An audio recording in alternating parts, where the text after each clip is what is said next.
काय नेमकी पत्रकार परिषद?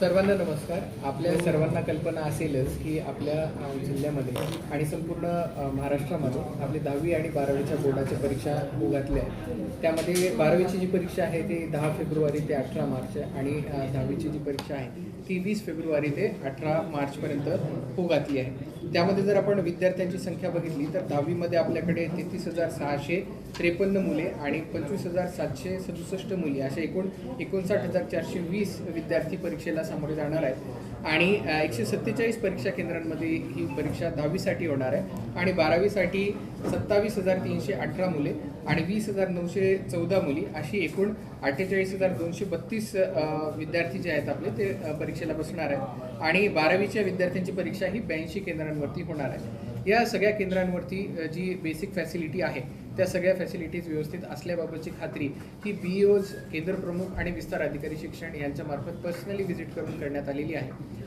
त्याचबरोबर या सगळ्या केंद्रांवरती CCTV यंत्रणा ही असणं आवश्यक आहे आणि त्याबाबतची पण माहिती घेण्यात आलेली आहे. ज्या ठिकाणी CCTV यंत्रणा नाही आहे त्यांच्यामार्फत आजही CCTV यंत्रणा बसवण्याचं काम सुरू आहे आणि जिथे फायनली CCTV यंत्रणा नसणार आहे अशा ठिकाणी आपण Zoomची पण लिंक उपलब्ध करून दिलेली आहे. त्या माध्यमातून सर्व जे इन्व्हिजिलेटर्स आहेत त्यांना कनेक्ट होणं आवश्यक आहे. अशा प्रकारे आपण CCTV आणि Zoomच्या माध्यमातून एक व्हिडिओ प्रक्षेपण तिथलं जे आहे ते आपल्या जे कस्टोडियन असतात त्यांच्याकडे हे उपलब्ध करून देण्यात आलेले आहे. तिथे तंत्रस्नेही शिक्षकांची आपण व्यवस्था देखील करून दिलेली आहे जेणेकरून कुठेही टेक्निकल काही प्रॉब्लेम येणार नाही.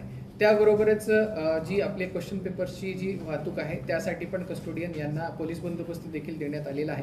सर्व जे केंद्र आहेत आपली तिथून 500 मीटरच्या अंतरावरती झेरॉक्स सेंटर जे आहे ते बंद करण्याबाबतचा पण आदेश देण्यात आलेला आहे आणि त्याबरोबरच 50 मीटरमध्ये देखील दुसरं कोणालाही एंट्री राहणार नाही अशा प्रकारचे आदेश करण्यात आलेले आहेत. विद्यार्थ्यांची फ्रिस्किंग जी करण्याची व्यवस्था आहे ती मुलांची आणि मुलींची वेगळी व्यवस्था करण्यासाठी सर्व केंद्रांना निर्देश दिलेले आहेत आणि त्याप्रमाणे मुलींसाठी एक वेगळं एन्क्लोजर फ्रिस्किंगसाठी देखील करण्याबाबतच्या सूचना देण्यात आलेल्या आहेत.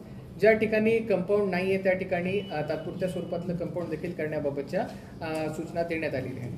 हे सर्व करत असताना जी तिथे पूर्ण मंडळी असेल जी परीक्षा कंडक्ट करणारी असेल त्यांना सगळ्यांना अधिकृत आय कार्ड्स देण्याची पण सूचना देण्यात आलेली आहे आणि ज्या ठिकाणी जो पेपर आहे त्या पेपरशी निगडीत कोणतेही शिक्षक किंवा लॅब असिस्टंट किंवा इतर कोणताही स्टाफ हा त्या ठिकाणी उपस्थित राहणार नाही याबाबतची कटाक्षाने नोंद घ्यायला सांगितलेली आहे.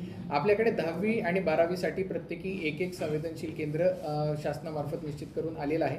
मागच्या वर्षी जिथे गैरप्रकार झालेले आहेत त्या ठिकाणचे केंद्र यावर्षी आपण परीक्षा केंद्र म्हणूनच बाद केलेले आहेत. ते परीक्षा केंद्र ठेवलेली नाही आहेत. या 2 ठिकाणी संवेदनशील केंद्रावरती बैठे पथकाची देखील व्यवस्था करण्यात आलेली आहे आणि फिरत्या पथकांची देखील व्यवस्था सगळ्या पूर्ण आपल्या जिल्ह्यामध्ये करण्यात आलेली आहे. जिल्हा स्तर, तालुका स्तर आणि केंद्र स्तर या ठिकाणी फिरत्या पथकांची देखील व्यवस्था करण्यात आलेली आहे. अशा प्रकारे सर्वच प्रकारच्या आपल्याला व्यवस्था ज्या आहेत आपण केलेल्या आहेत.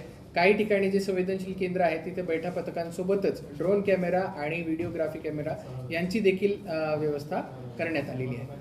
तर चोख व्यवस्था केलेली आहे. तर आपल्या सर्वांच्या माध्यमातून माझं सर्व विद्यार्थ्यांना आव्हान असेल की आपण कॉपीमुक्त आणि शांततामय वातावरणामध्ये या परीक्षांना सामोरं जावं आणि अगदी टेन्शन फ्री वातावरणामध्ये आपण ह्या सगळ्या परीक्षेला जाण्यासाठी माझ्या खूप खूप शुभेच्छा. माझ्या सर्व पालक वृंदांना देखील शुभेच्छा असतील आणि माझं आव्हान असेल की विद्यार्थ्यांपर्यंत ही संवेदनशीलता जी आहे ती कॉपीमुक्त अभियानाबाबतची आपण पोहोचवावी आणि विद्यार्थ्यांचं कॉन्फिडन्स बिल्डिंग देखील करावं. सर्व शिक्षकवृंद असेल, सर्व शाळा असतील यांच्या सगळ्या स्टाफला देखील माझी आपल्या सर्वांच्या माध्यमातून भरभरून शुभेच्छा. या सर्व नियमांचं उल्लंघन जर झालं तर सर आपण काय कारवाई करणार आहे? या नियमांचं उल्लंघन जिथे जिथे आढळून येईल तिथे प्रकरण परत्वे आपण त्या व्यक्तींवरती जबाबदारी निश्चित करून त्या माल प्रॅक्टिसेस जी ऍक्ट आहे आपलं त्याच्या अंतर्गत यामध्ये कारवाई करणार. सर, अनेकदा असा प्रकार समोर आला की मोबाईलवर प्रश्नपत्रिका व्हायरल होण्याचे प्रकार समोर आले. यावेळेस मोबाईल बंदी असणार आहे काय त्यावर? मोबाईल परीक्षेच्या कामासाठी जी मोबाईलचा वापर आवश्यक आहे तेवढ्याच कामासाठी मोबाईलचा जो वापर आहे तो अनुज्ञेय करण्यात आलेला आहे. इतर कोणत्याही कामासाठी म्हणजे कुठल्याही माल प्रॅक्टिसेस गैरप्रकारासाठी जर हा मोबाईल वापरण्यात आला तर त्यावरती पर्सनल जबाबदारी निश्चित करून कारवाई करण्यात येईल.